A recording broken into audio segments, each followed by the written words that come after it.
You hear that? No. You don't hear that? No. You don't hear that? That's the surprise? Dang, I don't hear anything. You don't hear anything? Does anybody else hear that? Oh, you don't hear that? I wonder if it's because it's copyrighted.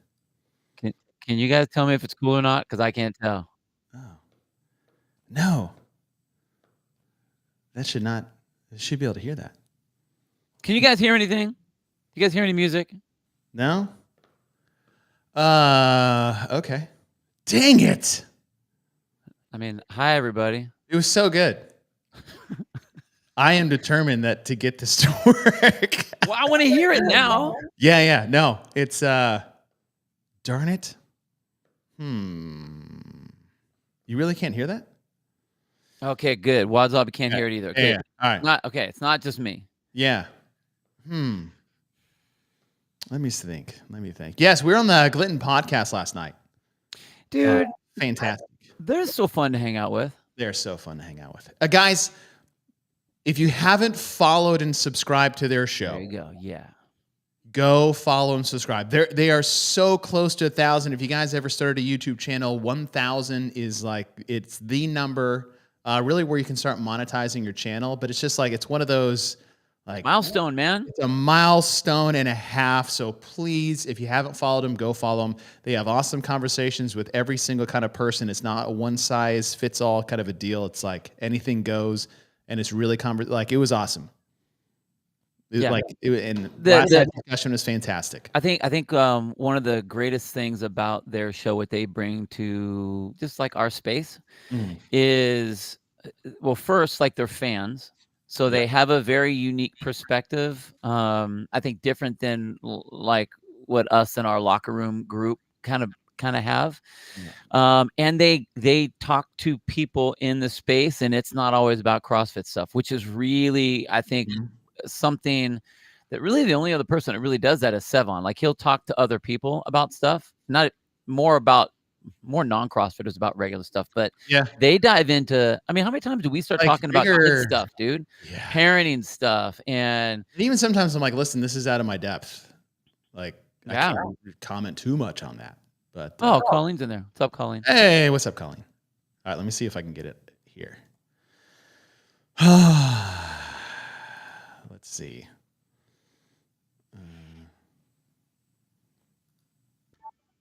Nope, that's John Mayer. I have no idea what you have going on now, dude. You hear that? No. What? I am so mad right now. Oh, maybe it's because. Nope. Let's try this. Okay, you talk. I want to make sure I hear you. Oh, yeah. You hear Son of a gun. Nothing? Oh, I wonder if I show it. Shh, do that. All right. I'm going to try this. Maybe. Nope, you're shut off now. I don't even hear you talking. I have a feeling that you're going to like blank out, and then it'll just be me. Nope, can't hear you. How about there? I hear you, but now it's like. How about there? That's good. Okay. All right. I'm just going to like pull this up, and then you'll be able to hear it. Okay. And I'm going to restart our intro. Okay, do that. You guys ready? We got everyone. We got 44 people waiting for us to start all over again. Start it all over? All right. Hold on. Cancel. I'll do the short one. Shit.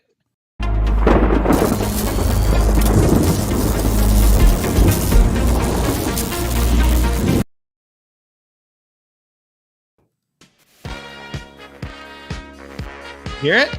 I hear that, yeah. I'm Chase Ingram. I'm Captain America.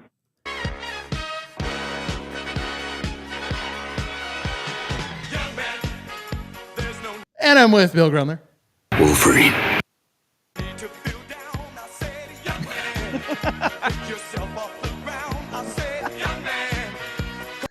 Okay, that was it. Okay, super cool. You want to know what's hysterical? Okay, so when I was a kid, I love this song. At It's good. It's like Easter time, it was only a dance I knew. at Easter, like one of the things we always got from the Easter Bunny was like a record.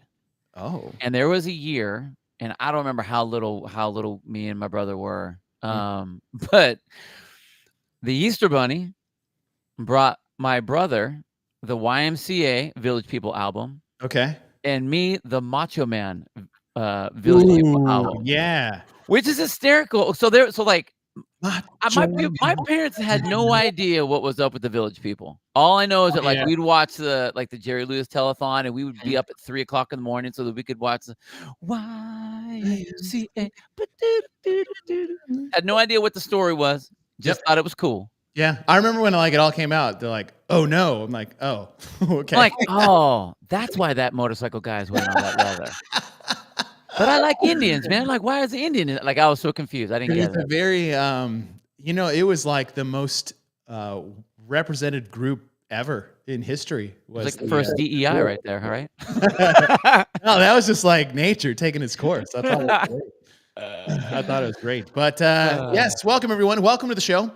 I finally got that out. Happy. It was funny that was so hard for you to get on. Well, I guess like if it's not on screen, then it won't play. So I had to like, pull up the screen. I was trying to. I don't know. The more I learn. I saw what you were doing. A little tip of the hat for today's date. Happy MLK Day, everyone. Happy MLK Day. Happy MLK Day. Happy Inauguration Day. Mm-hmm. Everybody. Yep.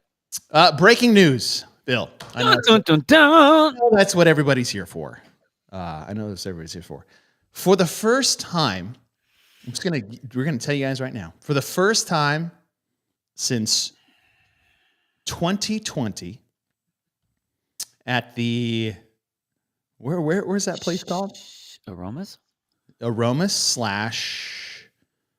something Hills. Oh shit! We'll say it for the first time in 5 years. No. Yes. We have been in the same spot, but we have not done it together. That is true. For the first time in 5 years. That is true. Bill Grundler and myself will be broadcasting the 2025 TYR Wodapalooza in Miami. That's right. The boys are back. The boys are back. Where it all started. Dude. Play-by-play. Color comment. Color. Here we go. Color Play-by-play. For the individuals. And for the teams. Oh, yeah. All 4 days. You're going to get these two guys. Boom. So, these two guys. I forgot my screen's mirrored. I know. Dude, I'm so stoked. I didn't realize it was that long. Yeah. Like, we talk all the time, so it was like I totally didn't even... We do talk all the time. I didn't even really put that together. Because when we were at Wodapalooza the last time, it was you and Sean. That's right. Doing individual. Oh, that's right. And you did teams. And it was me and Sean doing teams. We didn't actually work together. And then the 1 year we were supposed to, you got COVID. And then the 2 years. Well, no, 1 year I was supposed to. I got COVID. Was it one of the kids got sick or something? Yeah, Dylan got it the day before I was supposed to leave. And then I missed another year for the birth of my son. And I missed another year for the birth of my daughter because they were both born in February. And Bill and I have not worked together on a broadcast since the CrossFit Games in 2020. God dang, dude. I did not realize it's been that long. And we are coming back. I'm so excited. Me and Bill in the booth, baby. I'm so excited. So watch out. So if you're like, oh, I'm on the fence of watching whatever it's gonna be, guess what? Dude, it's us. It's us. Get there. The way it's always been and the way it always should be because we love Wodapalooza. We were the first broadcast team there. Yeah. When it was like us basically sitting in the stands with a mic on our head. With everybody else, or laying in the grass with one functioning headset and no cameras whatsoever or directions from the truck on Tina Hills. It's been us sitting in a van in a rainstorm looking at one GoPro and a cell phone. It's been us when we've just been parked in front of the speakers at Flagler. with no shirts on, flexing while we're talking. We did a broadcast with no shirts on. And it was awesome. And in the spirit of making things awesome, again, so will the broadcast for TYR Wodapalooza Miami. Dude, I'm excited. Because your boys are back in the booth for the first time in 5 years. Yes, dude. I'm like I said, I'm shocked. I didn't realize it's been that long. Yeah. Not that I've been counting every single day that we have. But yes, in a day of great news, there's some more good. Yeah, it's gonna be so fun. It's gonna be, dude. I'm really, really excited about this year. One for that, because that's gonna be, dude. It's gonna be like when you go back to your parents' house. Yes, sir. Please. And you go to your old bedroom and you pull out your old blanket that it's like, it's just the way it's supposed to be. It's the way it's supposed to be. Little teddy bear. But we're gonna be on Miami Beach now. On the beach. And I know you don't like the sand, but I love the sand. But I'm excited to see what that's gonna look like, dude. I too love the sand in certain settings. I know you do. I've got these weird tics. There are two things I hate being unless I'm there to be in it: sand and wet. So if I'm on the beach and I'm not there to be in the beach, I hate sand.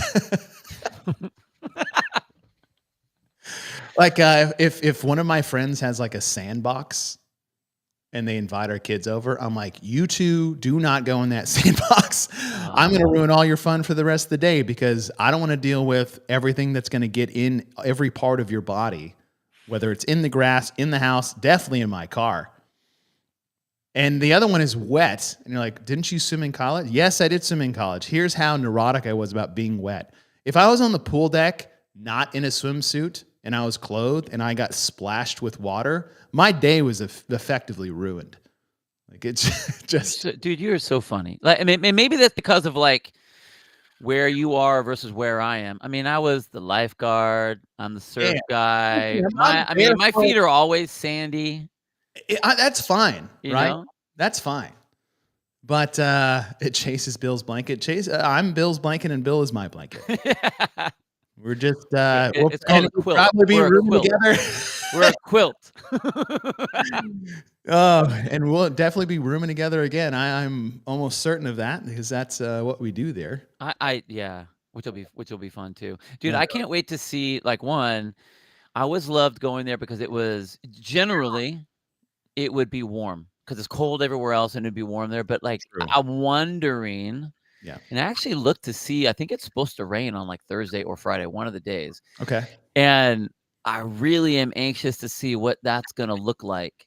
I mean, I know what it looked like when we were at Bayside and Flagler and all that. I mean, we've had it where it was super hot. We've had it where it's torrential downpours, where they had to move everyone into the hotels because it was raining and windy so bad. We had that one year, man, one of the years we were there, it was like freezing. It was like 38 degrees or something like that.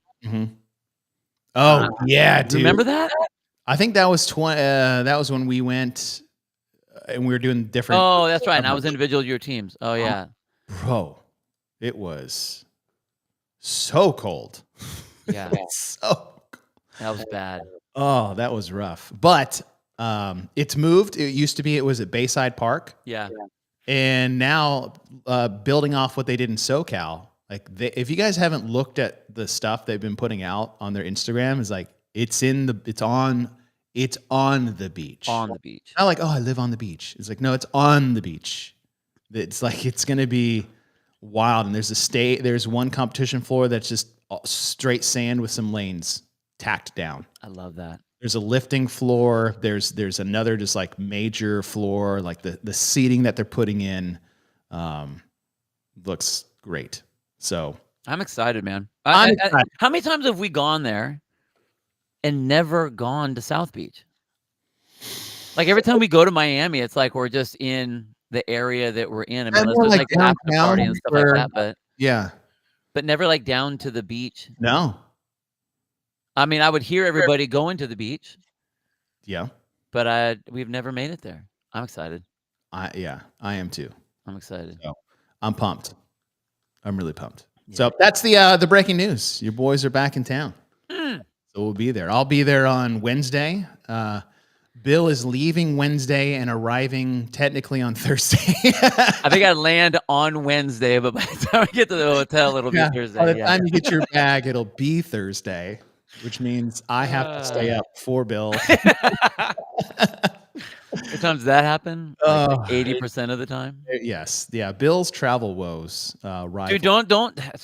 We're all good. Yeah. What are you talking about? Everything is fine. I just scheduling had to get it set up that time. That's all. Yes. But on top of this breaking news, we're going to preview what's coming up starting on Thursday, which, TYR Wodapalooza is just a few days away. So we're going to go through the individual events. We're not analyzing programming right now. We don't do that until after things unfold. That's just the way we do it, because sometimes things change based off our opinion and perception of what's written on paper, but what happens on the competition floor is always a unique experience. That's why it's fun to watch the event live, in person, or online.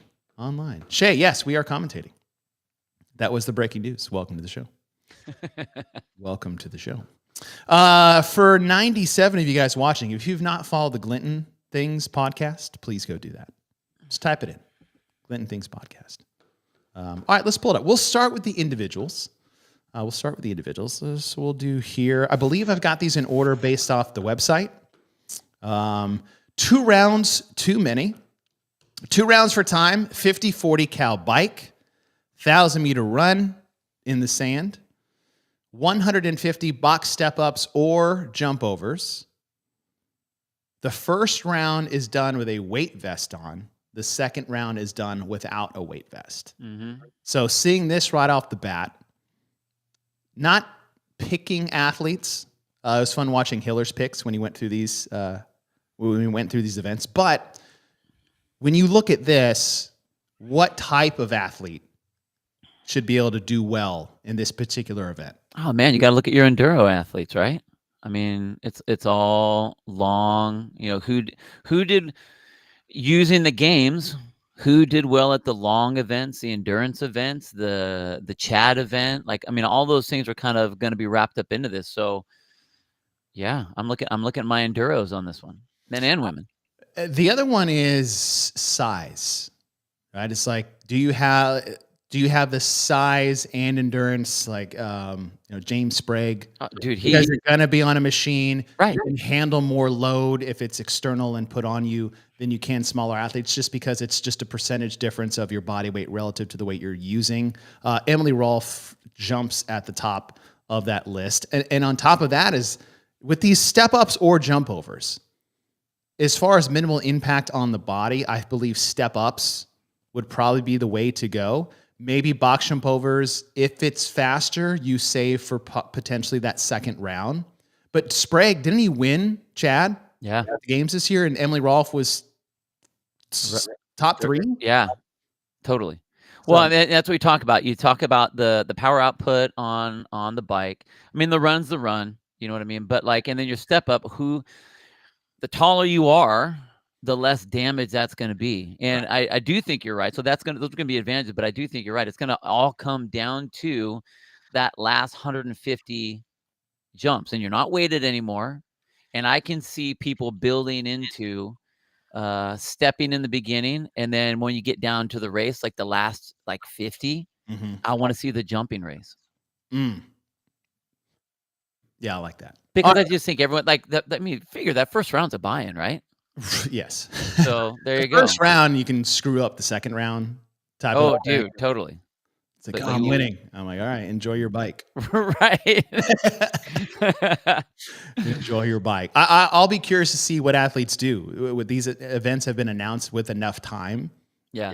This is definitely one you want to do. I would maybe the volume would be curious on the tail end with the box, but you want to nail in your pace and that feel, and then tinker with speed, efficiency, and fatigue when it comes to the box and what fits best for you. Like, I definitely think first round, it's all step ups because of the vest. Dude, totally. And there's almost no point to jump. Like, jumping with a vest sucks. Right. I can't even see why someone would even venture into that unless they are a new athlete trying to like, they want us to talk about them right away. Like, I think that's the only reason why someone would do that. What I think also is interesting is it doesn't matter how they're stepping.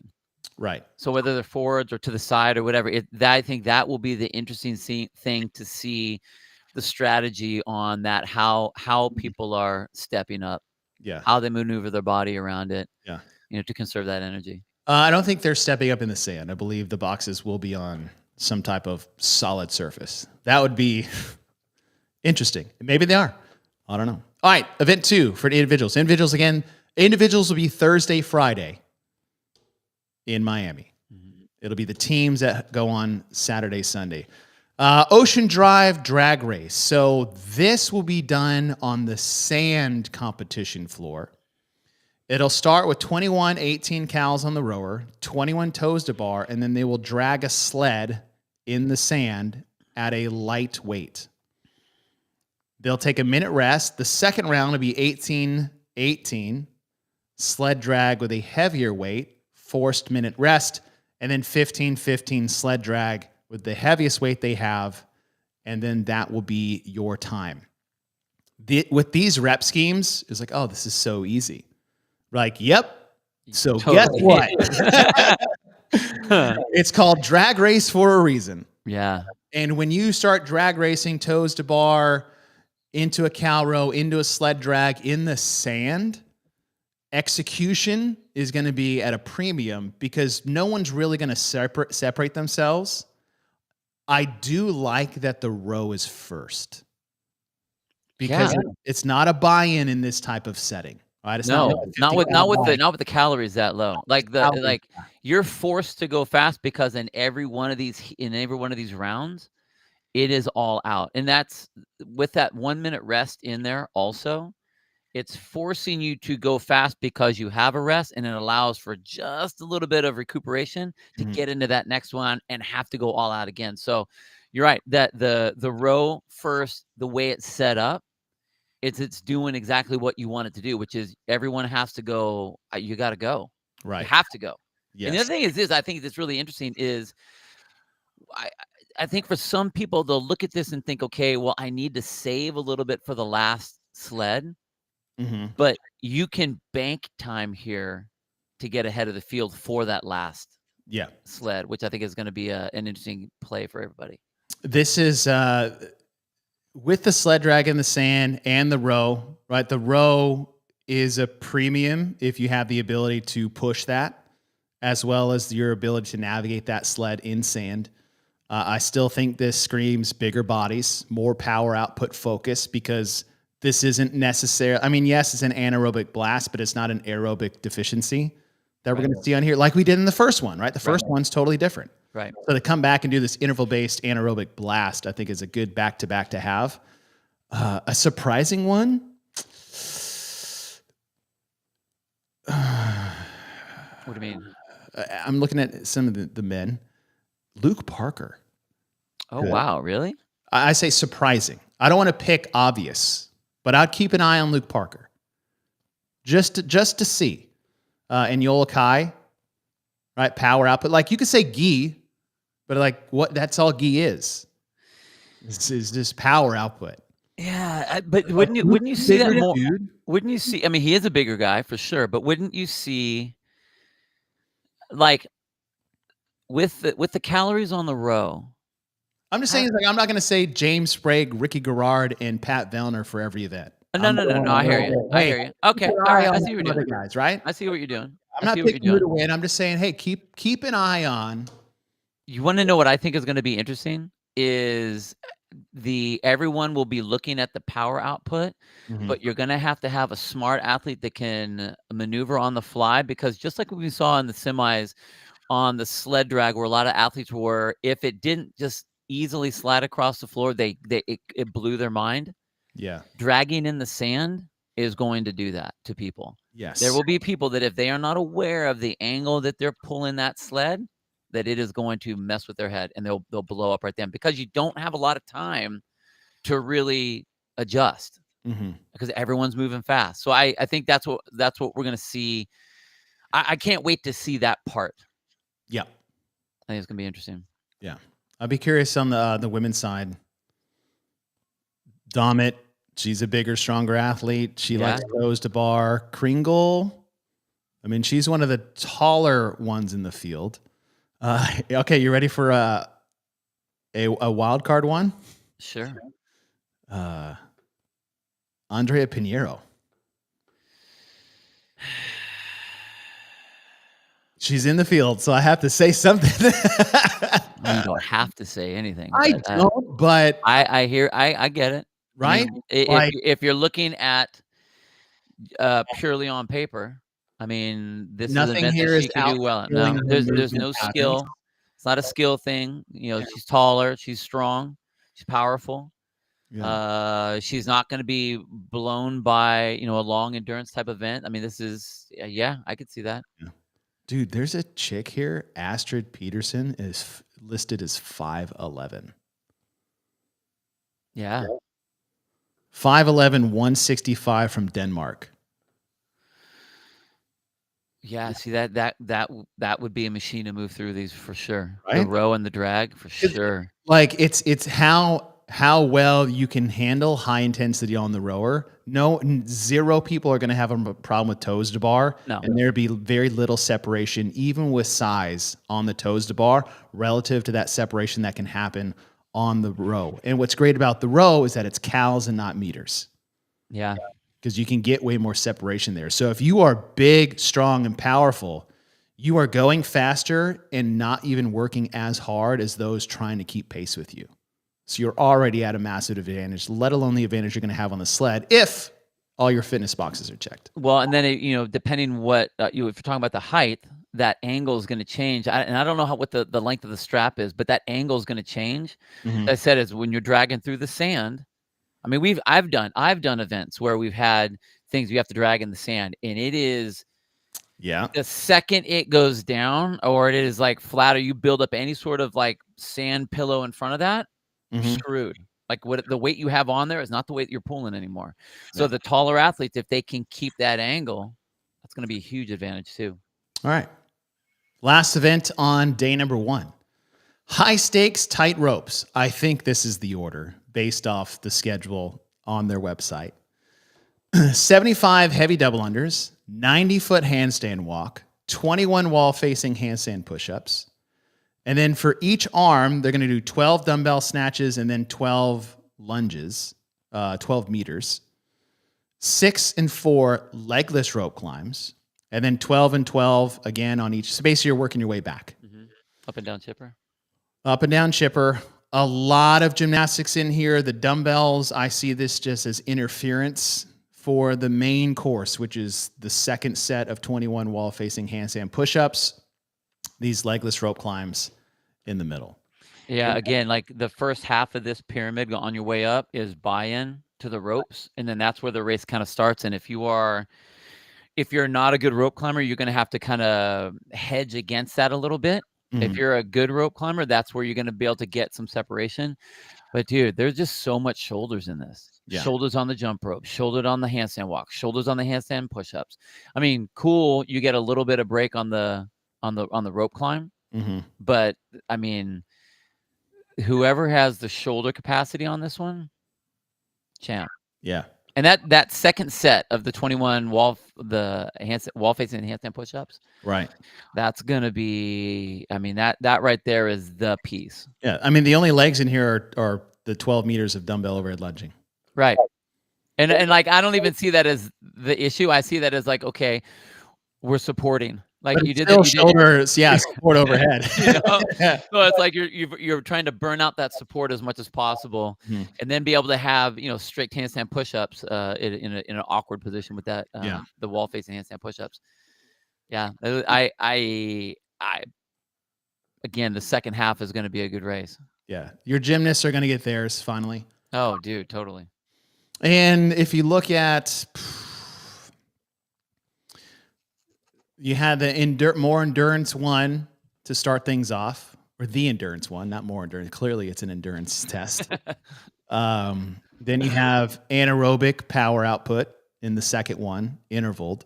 And then this one is a long stamina gymnastics focused. Like, so there's a little bit of everything on day number one. Yep. A little bit of everything on day number one. Okay. Let me go to day number 2. And this one is called Worth the Wait. For load, 3 attempts, 1 rep max, clean plus hang clean. As far as I remember, it's like standards are, is it squat? I should probably look at this. Flow, score. I don't think so. Elite, hang clean, adaptive. No? Just whatever. Yeah. I mean, if you can power everything, good for you. Yeah. That's what I would try to do. That's what I would try to do. This would be the start off the day. So now we have the weightlifting event, pure weightlifting event, only weightlifting event of the 6. We'll talk about that next week. Clean, hang clean, 3 attempts. I'm sure it'll be on some type of like rotating minute 1, 2, 3. Then your group comes up again, or every 30 seconds, and just going heavy. So had the anaerobic test. I would fair to say is those finishes may be similar in that one, but that will be on a lifting stage. And what I heard about the stage is that it's just basically it looks like a giant square area that everybody could just stand around. Like they want to bring everyone close. like Yeah. a bull ring. Yeah. Well, and this is one of the things, I mean, Wodapalooza was always known for having, the swim event. They decided not to have the swim event, obviously. But the other thing that they've always had is something heavy because they like to showcase. They like that. And it used to always be at Tina Hills, which was very like tight quarters and very personal. And, the athletes could feel the energy of the fans. And I think that that's something that, they want to continue doing. So that's why they had this in there. It's one of the best parts of being there in person, which we highly recommend. Like if you want the feel, like being there in person definitely isn't the same. Yeah. Steven Flores, does anybody know what the weather is going to be like there? So there's secondary options. Yes, there are contingency plans in place already. So we'll see. All right. The 5th event of the weekend. Let me share this one. Cuban press. Now, I'm just going to be a snob for 5 seconds. This isn't a Cuban press. But hey, it's okay. If you guys know what a Cuban press is, that you're standing upright with light dumbbells, or even a barbell, you could do this. But you pull up, rotate, press, down, rotate. That's a Cuban press. So for educational purposes, this not judging. Yes, that's not what a Cuban press is. However, this one I'm excited to watch maybe the most because, the sled pulls will be fun to see how people navigate the sand. The long one's the long one. The lift is the lift. So, okay, yes. Okay, they went heavy. I like the chipper that we just previously talked about. But the thing I like about this one is that it's not necessarily a choose-your-own-adventure style, but it does offer athletes an opportunity to gamble on themselves a little bit. So the flow of this, because this will also be on the beach one, is that they're going to do 25 chest to bar pull-ups at the rig. There's one side's the rig, the other side I think is just a finish line. Okay, they do 25 pull-ups, and then there are ballistic blocks on the other side of the competition floor. So the athletes are going to have to run across the sand and pick up 2 ballistic blocks, bring them back to the rig in a box, and then set them up lengthwise. And that's where they're going to do their dumbbell bench press off of. Here's the rub. Ballistic blocks are big and they weigh 70 pounds apiece. Yep. So you're not going to, like, have you ever just tried to pick up two 30-pound med balls before?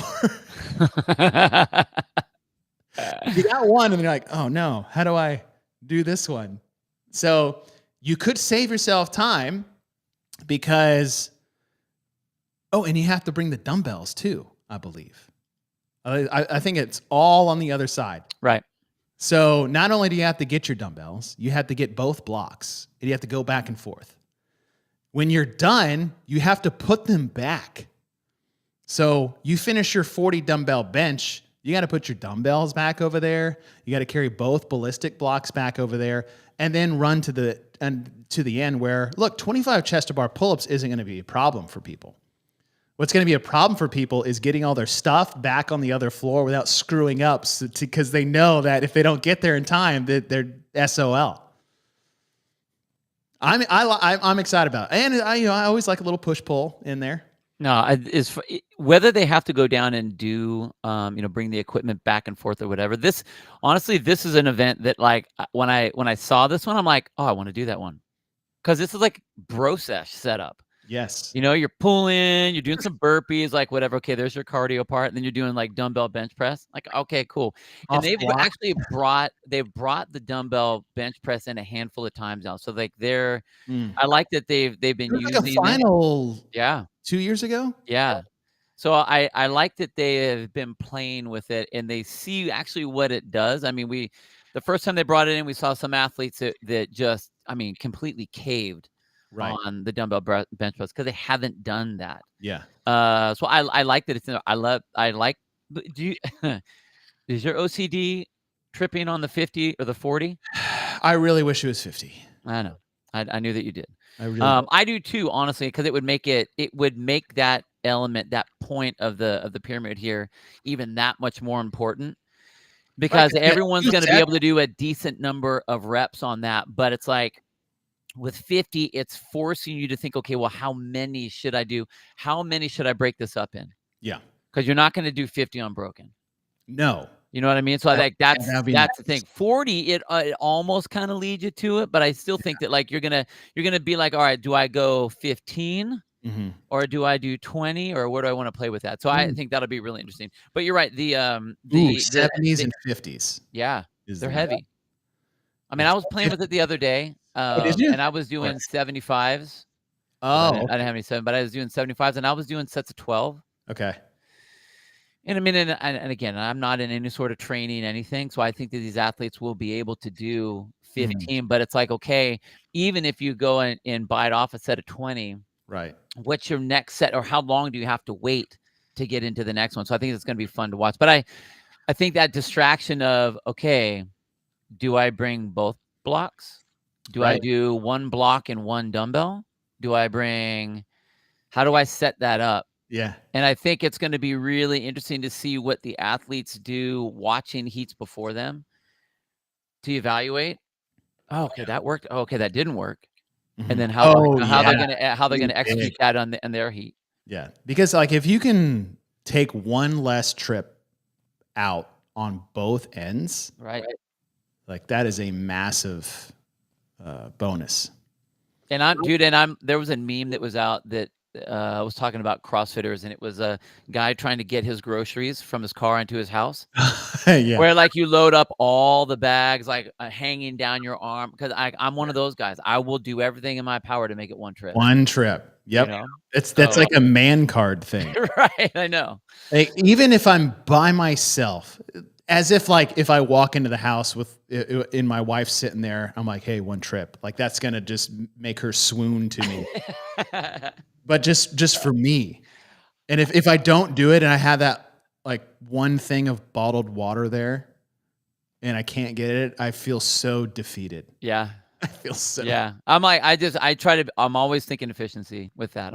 I want it all in one. I got to do it in one. So. Yeah. Yeah. Oh man. I just wish it was 50. Doing 50 of everything else. I know. Right there. It's right there. All right. Last one. Cortadito 2.0, 30, 20, 10, wall balls and hang power snatch. Right into 15, 10, 5 ring muscle ups, and thrusters. And if I'm not mistaken, it's 115 and 115 and 30 and 20. Yep. And then 135, 95 I think on it's the thrusters. 150. I think it's 155, 105. Oh, all right. Maybe I should just look it up. Let's see. Where are you at? 30 and 20, 105 and 75, 145 and 100. 145, 100 is what they have written. I like the squat to throw and then the hang pull through the middle. You're hitting a lot of different range of motions. You're doing a squat press and a hinge pull as far movement patterns. So I don't see anybody getting away from each other too much, especially at these weights. But all of this is going to make this so much worse. Like the event's 15, 10, 5. Right. And arguably the muscle ups. 100%. 100%. Just think of all the upper body shoulder fatigue that they've already gone through. I mean, we're doing before this 50 burpees, 50 chest to bar pull-ups, and 40, I wish 50 dumbbell bench press. And then you're coming to this and it's like wall ball, tricep, hang power snatch, tricep and pull, and thrusters, tricep. Yeah. And now good luck dipping out of your rings. Yeah. And I think the biggest crux is going to be that set of 15. Oh yeah. I mean, without a doubt. Like you fail in the set of 15, guess what you get to do in the set of 10? Right. You get to break that up for the first time in 6 years. Right. Right. I actually I like the setup. I like the fact that you can't really get away in that in the 30, 20, 10. I mean, like wall balls are wall balls. You just like everyone's going to go. Do you see that more of a buy-in? Yeah. Get ahead or pace through? How do you think? As far as like what as far as racing it? Yeah. I would say that you want to be comfortable through there. I think that you're going to have to go. Like you got to hang with the pack. Okay. But you have to be comfortable because that is not the race. If you come out and you're going as hard and you're ramping up your heart rate as high as you can. Yeah. And then you have to go immediately into that set of thrusters. You're going to be getting to the rings and going like, oh no. Yeah. And that first set is that piece will be the race. Stein, I believe it is 10. It better be 10. Everybody. The heck? I believe it is. One thing I always give Dylan credit for is he has heeded our calls in the wall ball department. Absolutely. Wall ball pet peeve, by the way, coaches out there. When you have your class and you're getting ready for a workout that has wall ball shots in it, don't tell them to go to the back of the room and grab their wall balls. You mean they're med balls? They're med balls. Every time I hear that and I'm working out in the gym, I just want to scream. Is that like when you say, okay, guys, I want everyone to go and grab their snatches? Yeah, go grab your snatcher bars. Everybody go grab your double unders. Like, what? Just, please stop. Learn the name of the equipment you're asking people to grab. All right, that's the individuals. And then come the teams, which is arguably the more exciting part that is TYR Wodapalooza in Miami. Is the team competition. 3 men versus 3 women. Pioneered it, made it more exciting. I think it's one of the exciting team competitions out there. And what they build on with SoCal in the future. So we'll see. So event number 1 for the teams. Worm up, hands down, 15 worm clean and jerks. Everybody does 20 and 15 cal bike. Relay handstand walk. 20, 15 cal bike, all 3. 15 worm clean and jerks. So working together. Handstand walk is the only time you'll get some type of rest. And then back to working together and working together. The volume I like because it's like the individual interval one. Right. Now, this isn't particularly interval based. You could argue with the relay handstand walks, depending on how they execute that, if it's follow the leader or it's a true relay. You may get a break in there on the back end or the front end going back into the bike, but you don't really have any time to waste or pace here. You're going to have to be operating at 90% the entire time. Yeah, and the hardest part is to decide who is going to get the shaft and come right off the Echo bike, or who's going to do the handstand walk first. Mm-hmm. Because I mean, obviously they're not going to get very much rest. The right off the gate, you're going to be like, oh yeah, we'll put our best handstand walker out there first. Right. Well, okay, how tired are they, or how hard did they, meaning you as a team, push on the clean and jerks right into the bike after that? And are they rested enough to still be your best handstand walker for that? Because you got to get them out of the way, because everybody has to go. Yeah. I think that that first set of bikes will be an interesting strategy to find out just how hard everyone can go. Because I mean, you usually think that, like, okay, well, that's going to be your weak link piece. Yeah. Right. But do you have the weak link now that you're trying to make sure that depending on what your order for the handstand walk is going to be? Right. And also, getting off in 45 seconds feels much different than getting off in 60 seconds. Oh yeah. However, do you have those 15 seconds to play with twice? Right. Go and then do you need those 15 seconds of effort versus time accrued to go into the worm clean and jerks at the end? Yeah. Which every team should be trying out. Hey, what's the perfect pace for us? Who's the slowest? How did you feel? All right, we all will go this pace. Or you're our best handstand walker, but are you our slowest biker? Mm-hmm. So do you get off and go right into it? Just as you said. So all of those things are huge when it comes to that. The other thing that I really like that they did, I mean, across all the team events, is generally speaking, these team events are fast. Yep. Most of the time when you see team events, it's almost like double the time of what the individual events would be. So they're out there for 25 minutes or 30 minutes or whatever. Which is so These nice. are fast. It's so nice. I know. That's so nice. While there is 100, this is a good number. All right. If one more person shows up, Glinton Things podcast on YouTube is at 856 subscribers. Come on, guys. Every single one of you hit subscribe, they would get to 1,000. Get it today. Get it. All right. Get it today. Let me drop this in the chat. Just click this. Just click it, you guys. And then come back. Come on. Yeah, click it and come back. Do another page. 45. If you haven't subscribed here, please do it on your way out. And then come back or on your way in. But look, 856. There's 145 of you right here. That everyone here could get them to 1,001. I would love it if we did that over Sevon even. That's 1,000. Let me refresh. Has anybody done it yet? That'd be awkward if nobody did. Sorry, guys, we don't have the poll that Lemon does. Let me see. 857. Yes, take that, Sevon. You got him one. You got it one. All right, next up for the teams, overhead squat. Okay. 4-time, 30 overhead squats, 20 overhead squats, 10 overhead squats. Time cap is 13 minutes. As far as flow, the teams will perform the squats as prescribed, heavier and heavier, one person working at a time. Collectively. The weights are 205, 145, 245, 175, 275, 195. I like the weights. Yeah. I like the weights too. Yeah.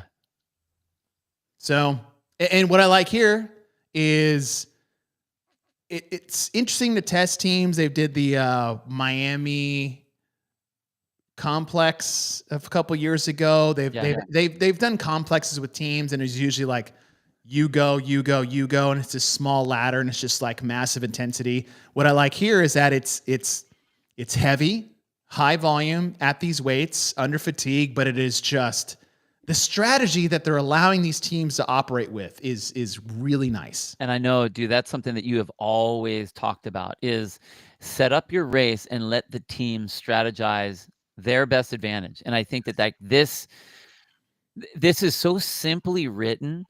But I think the race on this is going to be really fun to watch, because I think the initial, when people look at this, they'll be like, oh, we put your weaker athlete in the beginning and then you put your stronger athlete in the front. towards the end for the heavy one. And it's like, well, you're not as strong athlete. How many of that 30 are they going to bite off? Because that's it. That's a healthy weight right there for that. Yeah. And if you have them empty the tank, then no one else, they're not doing anything else the rest of the time. Like even like, oh, all right, we'll just go 10 each. I'm like 10 at 205. Yeah. Racing with no reps and being out of control. Enjoy that when you jump 40 pounds to 245. Yeah, because if you do that, you're still making if you go 10, 10, 10, you're forcing the person that's going to do the 275. They're going by themselves now. Right. Yeah, I really like this one. I do too, because once you get to that last 10 and like, all right, well, nobody's snatching this. Some people will try. Some people might try. There will be fails. I would argue nobody's snatching 245. I think that no one should. I think, yes. I mean, like I'm in camp, people will try and they will fail. Yes, 100%. 100%. Watch what happened at Rogue this year when Bill thought everybody's going to go touch and go with 225. No, I didn't. It's not that I thought they would. I was that they could. I thought Guy would. They could. I thought Guy would hop out to the front with it. Yeah. Now 205, 205, yes. And I would almost prefer being able to snatch my first rep just because it locks you in so nice. But in this setting, okay, so now at 205. So do I need to do the wide clean to straight overhead in a position that is not my normal overhead squat position? Do I do the back rack, reset, go under while I'm racing? It depends on how many you're planning on getting. If you are trying to take a big chunk, if that's your plan, then you don't want to have I want the grip that's going to get it from my front rack to overhead at the fastest. I want the one that I can lock in the most. Yeah. Bill, we dropped to 129. I can only hope that is people going to subscribe and then come back. I hope so too. That was a big drop. We get it. It's teams. All right, guys, give us a break. The drop in placing, if someone drops the bar or fails a rep or fails the snatch, I think is going to be big. Yeah. Does anybody? Oh, I feel like some people will get capped, but I think some will. I don't think our top teams will. But I'm excited to see this. I hope they're all safe fails. Yeah, totally. All right, third one. We got to check through this. Block party. 3 rounds for time. Team block carry into team sled drag. So this will be at the sand competition floor. 27 bar muscle ups. Team carry, team sled drag, 27 synchro burpees. All right, so flow. Athletes will perform the team block carry. Okay, so that doesn't really help us. Well, so like you have 2 blocks and you have the sled. Here, 20 athletes, 1, 2, 3. Yeah. And so athlete 1 will do 12, 2 will do 9, 3 will do 6. Interesting. So as they finish, they're allowed to start working on the block carry and the sled drag on the way back. Yeah. Okay.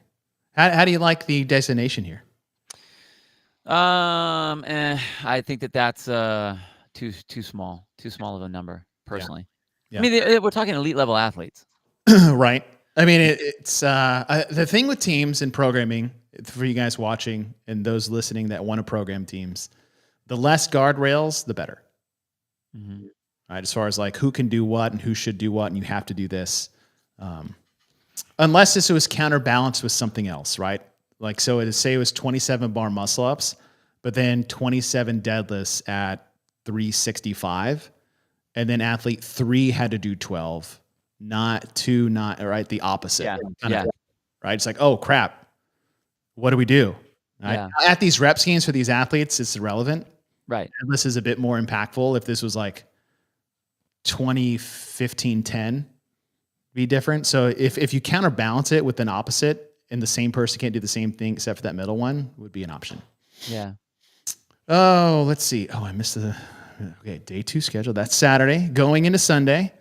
First event, elite men will be, elite team men is, back to the top. Let's see. Where is back to the top? Is this Sunday? Okay, so we got 3 more. That was 3. Yeah. Back to the top or race to the top. Did they change the names on me? Did I screw this up? Hold, please. Elite team, race to the top. Oh, it is race to the top. I read the wrong words. Now I start to understand my son's reading. I should probably go easier on him. Okay, race to the top. 4-time, 1 to 10, rope climbs, box jump overs, all 3. So 1, 2, 3, and then cleans. All right, flow. Ascending rep scheme. Perform 1 rope climb. Okay, jumps 1. Right. Okay, so 1, 2, 3, 1. 2, 2, like next, 2. All right, I like that. And then weight will be then the rope climbs for the box jump overs, and then 2 cleans. Let's see the weights on this. Cleans 255 and 175, 36 and 30 on the inches. So sharing the rope climb weight, but alternating on the reps. The box jump overs is the time. 100%. Here. Yeah, without a doubt. Because you got to get everyone through it. Yeah. So everyone is doing, all 3 athletes are doing the box jumps. Not all 3 athletes have to do the rope climbs or the cleans. Mm-hmm. So, I mean, technically you could have some ninja that's like, okay, well, I got the rope climbs and you got your Haas. They're going to take care of the cleans. Yeah. And then you have like somewhere in the middle is going to be like your sweep. It's like, okay, so I'll give you the rest on the rope climbs when you need it. I'll give you the rest on the cleans when you need it. I like that. And 255, 175, like that's a quick single. Yeah. Everybody should be just like run up and hit it.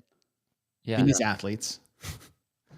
If I did that right now, I'd be so pumped. I like that. All right. So just manage your work. But yeah, can you handle those box jump overs? And then what's crazy, dude, is the last 3 rounds. They're going to feel like they're killing it up to the 6th round. Then all of a sudden they get into the 7. They're like, oh, we're in mud now. Because that 8, 9, 10, right. That's half the event right there. So I think what is it? I think it's like halfway through the round of 8. You're halfway through the volume of the 1 to 10. Yeah, because it's 55 total, right? Yes. So yeah. And anytime you do an 8, like descending is always so great because you just feel like you're just like, winding up towards the end. But this is the complete opposite of that. So it will be interesting to see how people handle, again, how do you race the first half up through, we're beating them. We're in, round 5, round 6, round 7. Then all of a sudden it's like, okay, now there's a lot of rope climbs. Now there's a lot of cleans. The box jumps are the box jumps. Everybody's doing that. But it will be. And you got to be moving. There's no room to waste because you can really separate yourself on the box jumps. Yeah. Really. If it's just, they're hitting, I'm going, they're going, and I'm ready to go. Instead of like, if you're getting in each other's way or you have to move the box and you're not communicating well, a lot can go wrong there. Yeah. Which I am all for. All right. The trio triplet, 2 more to go. 4-time, 150 ping pong wall balls. So it's 2 people working at a time. 1 will squat, hit the wall ball target. It's between you and your teammate, which are about 3 or 4 feet apart. And then you pass it to your teammate off the wall ball target. That's 1. That's 2. So accrue 150 of those. 75 synchro toes to bar. That'll be 2 athletes working at a time with 1 resting. Rotate as needed. And then once all that work is completed, a 150-foot worm lunge. Weights. Let's see, elites. What are you guys doing? 30 and 20. Yep. Woo. 30 and 20. I like it. I think that Weights up. I like that they put this in there because actually, like, everyone kind of always pretends or plays like on Saturday workouts. Well, they didn't so workout. Yeah, that's right, they did. So they're calling that back, which I dig it. And then they did the way they have it set up is the same way on the toes to bar. So you have to think about like, okay, how are you going to integrate your athlete in and out of that? And it's going to, and part of that is, okay, well, how much space do we have? How close am I?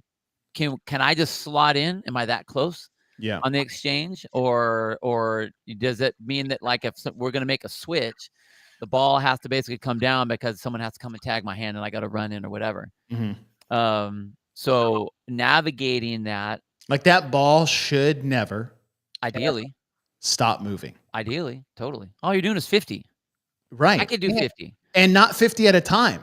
Right. So it's like, all right, guys, we're going to do sets of 10s, but eventually we'll all be doing a set of 20. 20. Mm-hmm. So it's like, all right, 1, 2, 3, 4. And even then, that's with a break too. It's not like it's a repetitive thing. Even more so, that ball should never touch the ground. Well, that's what I mean. But it depends where your other athlete has to sit. Like, where are they off? How close are they to where they can just slot in? It felt like in SoCal, it was close enough that they could just come in. Okay. I mean, even better. I squat and throw, and then I just run to my switch, and they're squatting and throwing. You've got 5 seconds. Yeah. Okay. Yeah. What I really like about this one, it is 100% execution. Yes. Because it's like, just like you said, can that ball keep going without stopping? Mm-hmm. How do you switch on the toes to bar to have only 2 people working at a time to get someone in and out?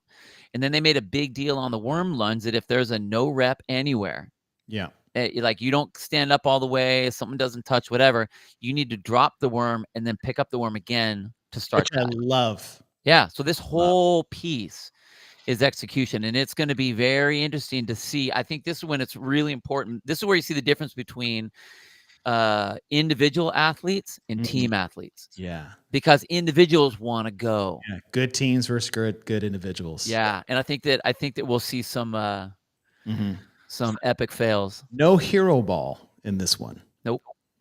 I like it. All right. Last one. 3, 3, 3, 4. All right. Each round buy-in at the same time, either doing 60 heavy double unders, a 500 or 400 meter assault row, or a 400 meter assault run, which I would say is they'll be done first. Mm-hmm. They'll be done second. And maybe not. It'll be close. It'll be close. It'll be close, but if the athlete won, and then in the time remaining, so you have a 3-minute window, everybody does this. Let's just say it takes 1 minute and 45 seconds. Then in the remaining time, you have to get through 60 synchro single arm dumbbell thrusters, 2 people working at a time. Or is it 3 people working at a time? Two at a time. Okay. Go back and have a break. Go back, another 3-minute interval, get through your stuff, finish what you did, move on to next. Single arm dumbbell snatches. Go back around for 3 minutes, get through this, and then in the time remaining of those 3 minutes, finish where you're at, and then the last one is 4 minutes. So this is the old 2-2-2-3 interval style from the games back in, I want to say, in 2017. Mm-hmm. The last one is 20 synchro devil press to thrusters, which I affectionately call devil thrusters. And the first time I programmed my affiliate, I really was not at the top of everybody's my favorite person list. I programmed these, but a devil thruster is fun. Let's see the weights. Let's see. 70 and the 50? Yeah. 70 and 50. Whew. Okay. Single arm, man. Come on now. I know, but still. These are top dog athletes. 2-person synchro, as you said, for all of these. I wonder if, let's see. Team complete, 1-1-1. I wonder if they can just like rotate freely as far as this top stuff. Yeah, I don't think that you're locked in. I don't think you're locked in. Which is cool. So again, let your team choose who their people are. Can I please do the double unders this round? And then you two that finish the row and the run, will you take the first set synchro? But that's what it's going to be. Like, that's how it happens. Yeah. I really like how they force, I'll say this. There's a lot less synchro stuff than we normally see as far as like everybody.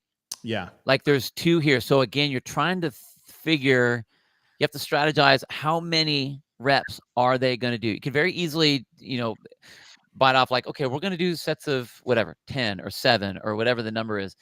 But that's like telling everyone that this strategy A is the exact same for every team that's out there. And that's not the case. So the teams really have to understand, okay, like where are you going to play then? Are you better at a thruster, or are you just better with the dumbbell overall? Yeah.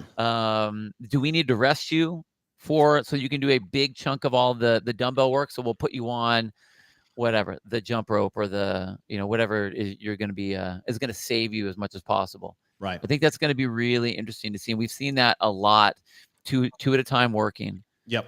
And I'm glad that they have it where it's 2, because then at least someone's getting a rest, because there is no rest between the 3, 3, 3, 3, 3, 4. Right. It's just continued. So technically you're looking at with a 13-minute clock. There's no break in between. It's not an interval. Oh, dang. That sucks. Dude, right? So, good luck, teams. Yeah. Good luck, teams. And this is a good question from, I'm just going to say VZ.